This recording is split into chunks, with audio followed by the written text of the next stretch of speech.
Donald Trump? Well, let's bring in Nina Turner, former Ohio State Senator and current MSNBC political analyst, as well as journalist and author Ray Suarez, and Scott Jennings, former White House Deputy Director of Political Affairs under President George W. Bush.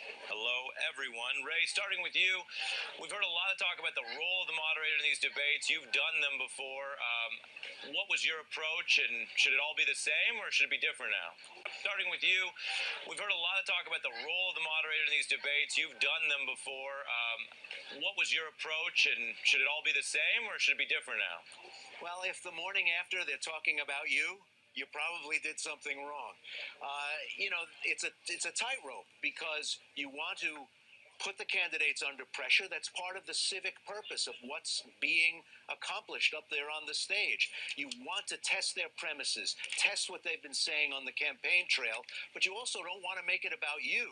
And if the next morning they're talking about you and what you did, who do you think that benefits more in this case?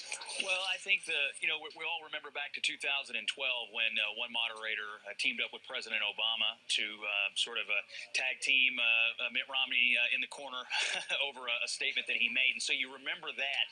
And if in this election people are saying things that aren't true, it's probably as a judgment of the media, Donald Trump. So if you're the Trump campaign, you might be a little bit worried about that being fact-checked all the time.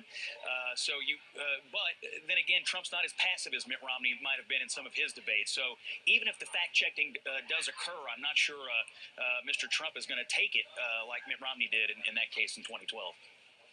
Right. It's a good point, and Mitt Romney sort of buckled there, even though the particular nuance of the transcript was on his side, although it was a relatively kind of hidden point that was being made anyway. But the optics, the politics and the optics hurt him, and so on his side, although it was a relatively kind of hidden point that was being made anyway.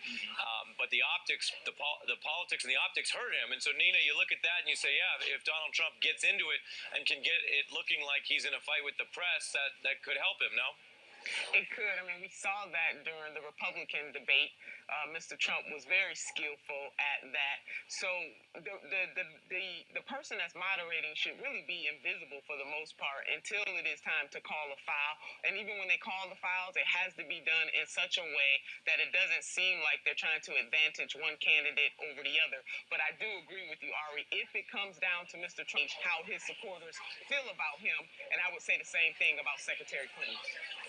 Right, and that's at the same time why the debates are so important, because you have people who are less decided also watching finally, sometimes for the first time in the fall. Nina, take a listen to Ravi Mook on the trail today, basically making the argument that there is a kind of a curve here that Trump benefits from. Here it is. I'm very concerned that Donald Trump will be graded on a curve. Just because he doesn't fly off the handle in the middle of this debate does not mean that he is prepared to be president of the United States. He needs to have coherent answers to the questions. He needs to demonstrate a command of the issues, and he needs to roll out specific plans about how he's going to make life better for Americans. Nina? Well, Ari, I mean, while some of that may be true, it is really up to Secretary Clinton to draw that point out and not the moderator.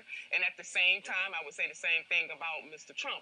There's no crying in baseball. Both of these candidates have made it. Mr. Trump beat out 16 other contenders. The secretary beat out 3 others on the Democratic side, and they're going head to head. So it's going to be up to each one of them to prove the point, to show the weaknesses of their opponent. But I think even more beyond that, the drama that has taken place in this entire presidential election, that a lot of voters are tired of that. It is going to be, if Secretary Clinton is able to contrast in a very strong way with heart and feeling, because we already know that she has the facts and that she's very skilled, but people want to hear some heart action happening tomorrow. If she is able to do that, she will in fact win that debate tomorrow. I don't think Mr. Trump should sleep on her skills. And on the other side, Secretary Clinton, of course, will not take Mr. Trump for granted either. Well, and for all the talk about fact checking, Nina, I want to fact check something you said. There is no crying in baseball. That is true. I just want our viewers to have the benefit of knowing that fact checks out. Scott, with or without the crying, Donald Trump does complain a lot, and he says everything's rigged and everything's rigged against him. Do you think, in your view, just politically, he has to kind of cut that out when it's prime time tomorrow?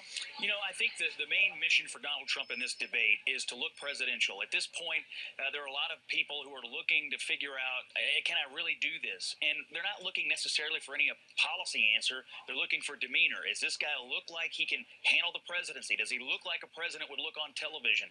So I would stay out of the fights, out of the insults. I would stop complaining, and I would just look the part. He's done that in recent weeks. He went to Louisiana. He went to Detroit. He did the meeting in Mexico. He's starting to do things to make him look presidential. If he gets over that hump, and we're already in a close race, it's not out of the realm of possibility that he could take the lead if he does that well in a debate like Monday night. Ray, what do you think? But Ari, we're in a really weird situation. If Hillary Clinton shows command of the facts, that almost ends up being a wash for her. People will walk away from the television saying, well, she's been at this a long time. Of course she has command of the facts. So it ends up not being a plus factor. If Donald Trump doesn't have command of the facts, as we've seen copiously over the last 2 months, it seems not to matter. So, I mean, that's grading on a curve on steroids. It's sort of, in another context, the soft bigotry of low expectations. I really appreciate you citing George W. Bush on the affirmative action case for Donald Trump, plus the baseball. It's a rocking panel. You guys came to play, and you get to come back after the commercial break. So stay with us when we'll ask, what will Tuesday morning's headlines bring? That's straight ahead.